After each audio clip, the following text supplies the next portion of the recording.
तो सरदार जी बिना 1 रुपए लगाए बिजनेस हो सकता है? हम तो वहां जाएंगे जहां लाखों का बिजनेस होगा, अपना नुकसान करवाएंगे, अपने हाथ जलवाएंगे, तब सोचेंगे व्यापार में उतरे। अरे व्यापार में उतरेंगे, नुकसान ना हो, ऐसा हो सकता है? यही सबसे बड़ी गलती है। मैं हमेशा कहता हूं कि बिना 1 रुपए लगाए बिजनेस करो, बिना 1 रुपए लगाए काम करो। दोस्तों स्वागत है आपका आज एक बार फिर मेरे इस महामंच में, जहां होती है सीधी और सच्ची बात, विदाउट एनी क्या, मैं कह देता हूं आज विदाउट एनी बकवास। दोस्तों आपने मेरे वीडियो का थंबनेल बिल्कुल सही पढ़ा आज की, अगर ये 5 बिजनेस भारत में कोई करेगा तो वो कभी भूखा नहीं सोएगा।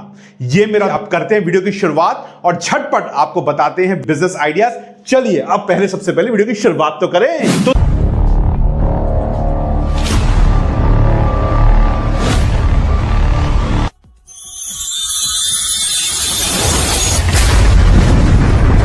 दोस्तों सबसे पहला बिजनेस आइडिया है आर्टिफिशियल इंटेलिजेंस यानी एआई का। जी हां दोस्तों, हम माने ना माने, आज एआई ने हमारे जीवन में एक महत्वपूर्ण मुकाम हासिल कर लिया। हम कहीं भी जाएं एआई का बहुत ज्यादा इस्तेमाल हो रहा है, चाहे वो सरकारी दफ्तर हो, प्राइवेट दफ्तर हो, यहां तक कि अब जो यूट्यूब है, ये जो सोशल मीडिया है, वहां पर भी इसका इस्तेमाल, एआई का इस्तेमाल धड़ल्ले से चालू हो चुका है। अगर आपको भारत में भूखा नहीं सोना है तो वो मैं इसलिए कह रहा हूं क्योंकि आजकल हर कंपनी एआई का यूज करना चाहती है। तो सबसे पहला जो बिजनेस आइडिया है वो एआई का।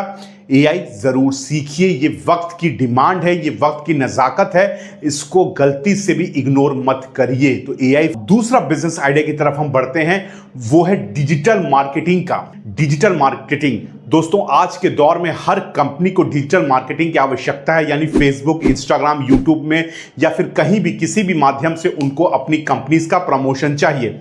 अब देखिए वो जमाना गया जब लोग अखबारों में ऐड देते थे और इंतजार करते थे कि कोई कॉल आए और बिजनेस बढ़े, क्योंकि देखिए अखबारों में जो ऐड है ना, उसकी सबसे बड़ी समस्या क्या है कि वो आज का अखबार कल का रद्दी बन जाता है। ये बड़ी अच्छी बात कही आप। तो शेल्फ लाइफ क्या है, सिर्फ एक दिन की जीवन होता है अखबार का। तो इसलिए अब लोग ऐसा माध्यम ढूंढते हैं जहां पर उन्हें रेगुलर कॉल्स आते रहें, रेगुलर उनके जो पैसे हैं वो जो लगे हैं वो रिकवरी होते रहें। तो इसके लिए डिजिटल मार्केटिंग सबसे बेस्ट माध्यम है बिजनेस का, और ज्यादातर बिजनेस व्यापारी जो है वो डिजिटल मार्केटिंग का धड़ल्ले से इस्तेमाल कर रहे हैं। फेसबुक में एड्स रन करते हैं, यूट्यूब में भी वो सहारा लेते हैं, चैनल क्रिएट करते हैं। तो इसलिए अगर आपने डिजिटल मार्केटिंग सीख ली है तो ये समझिए कि आप भूखे नहीं सोओगे। तीसरे बिजनेस आइडिया की तरफ जो है टेक डेवलपमेंट, जो है ऐप डेवलपमेंट का। दोस्तों टेक की इसलिए बात की कि ऑफकोर्स जो ऐप है वो टेक से ही रिलेटेड है। अब देखिए आजकल हर कंपनी अपना ऐप बनाना चाहती है क्योंकि वो अपने कस्टमर्स को एक जगह रखना चाहती है, अपने बिजनेस को एक जगह रखना चाहती है और लोगों को अपने ऐप से जोड़ना चाहती है। अब देखिए जोमेटो का भी ऐप है, स्विगी का भी ऐप है, जितनी भी कंपनियां हैं उनका ऐप है, अमेजन का भी ऐप है। तो ऐप की इतनी इंपॉर्टेंस है, अगर आप ऐप का काम सीख सकते हैं, कैसे ऐप बनाना है ये सीख सकते हैं, तो आप ये समझिए कि आप भूखे नहीं मरेंगे। ये मेरे से लिखवा लीजिए। अच्छा, ये है हमारा फोर्थ बिजनेस आइडिया जो है एफिलिएट मार्केटिंग का, जहां आप बिना 1 रुपए लगाए बिजनेस कर सकते हो, बिना 1 रुपए लगाए। शर्त है किसी ने अगर आपसे 1 रुपया मांग भी लिया तो। ये बिना 1 रुपए लगाए बिजनेस आइडिया है और ये भविष्य का बिजनेस आइडिया एफिलिएट मार्केटिंग, क्योंकि ऑनलाइन से जुड़ा है। ये एफिलिएट मार्केटिंग पूरा जेन्युइन बिजनेस आइडिया है। इस बारे में ज्यादा जानकारी चाहिए तो देखो स्क्रीन पे मेरा नंबर चल रहा है। अब पांचवा बिजनेस आइडिया वही है, इससे मिलता जुलता है एफिलिएट मार्केटिंग से, लेकिन थोड़ा सा अलग है, वो है ड्रॉप शिपिंग। अब देखो ड्रॉप शिपिंग भी डिमांड है क्योंकि ई कॉमर्स भारत में धड़ल्ले से बढ़ रहा है। ई कॉमर्स यानी ऑनलाइन में लोग सामान खरीद रहे हैं, अमेजन है, बड़ी बड़ी कंपनियां जो ऑनलाइन में सामान बेच रही हैं। अब एफिलिएट मार्केटिंग भी वही है कि ऑनलाइन में सामान बेचा जा रहा है, आपको बस रेफर करना है क्लाइंट को कि भैया ये लीजिए लिंक, खरीद दीजिए और आपकी कमीशन आपके पास। यानी ये एफिलिएट मार्केटिंग हो गया जो मैंने आपको चौथा बिजनेस आइडिया बताया। अब पांचवा बिजनेस आइडिया जो आता है वो है ड्रॉप शिपिंग का, जो मैंने आपको बताया। ड्रॉप शिपिंग करना क्या कि भाई कोई ऐसे बंदे से आपको कांटेक्ट करना है जो ऑलरेडी सामान बेचता है, उसके सामान को अपनी वेबसाइट पे लिस्ट करना है थोड़ा सा कीमत बढ़ा के, और फिर जो वहां से बुकिंग लेगा, जो वहां से खरीदेगा, तो उसके एवज में आपको मेवा मिल जाएगा। मेवा क्या है ये मुझसे मत पूछना। हमें लगता है ना कि हमें कुछ पैसे बचाने चाहिए, लेकिन हम ऐसा सोचते हैं कि अपनी इनकम ही नहीं तो हम बचाएं क्या।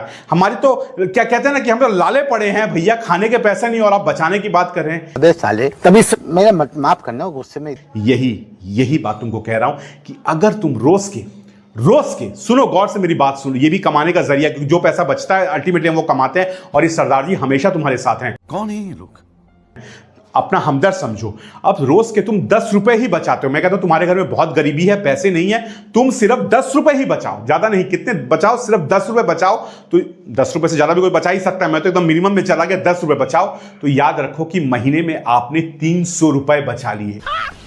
मस्त जोक मारा रे, ये हंस रहे हलकट हंस।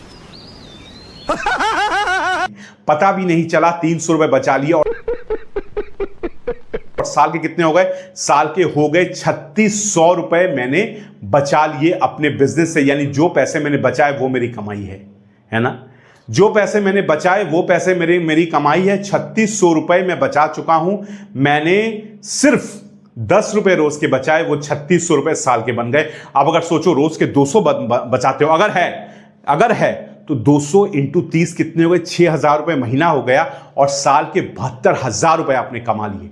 एहे, रहा नहीं जाता, तड़प ही ऐसी है ना। सोचो, पता भी नहीं चला, साल के 72,000 रुपए कमा लिए। अब ये सारा पॉसिबल है, पता भी नहीं चलेगा कब 100-200 रोज के निकल जाएंगे। वो तुम पान पुड़िया में हो जाता है ना ऐसा, तो अड्डाबाजी में दोस्तों के साथ मजे में। तो ये आप कर सकते हो। और जो बिजनेस आइडिया बताए हैं, हमारे साथ जुड़ना है तो देखो नीचे डिस्क्रिप्शन में सारी डिटेल्स दी गई हैं, हमारे साथ जुड़ो। मैं कहता हूं कि कोई ऐसा प्लेटफॉर्म नहीं है, कोई ऐसा यूट्यूब नहीं है जो कहे कि हमारे साथ जुड़ो। सब तुम्हें राय देते हैं कि ये कर लो, वो कर लो, फलाना कर लो, ढिमकाना कर लो, लेकिन मैं कहता हूं मेरे साथ करो, मेरे साथ जुड़ो और जुड़ के काम करते हैं। तुम्हारे में हिम्मत चाहिए, शिद्दत चाहिए, जुड़ के काम करते हैं। आज नहीं तो कल जो इंसान मेहनत करता है उसके पास फल जरूर आता है। भगवान इतना भी ये नहीं है कि वो तुम्हें फल ना दे, भगवान सबको देख रहा है और वो सबको फल देता है जो मेहनत करता है। भले ही फल आने में समय लगता है, लेकिन याद रखना सब्र का फल हमेशा मीठा होता है। वीडियो कैसा लगा? मजा आया? अच्छा लगा हो लाइक करना, सब्सक्राइब करना, कमेंट करना। और हां, अगर 4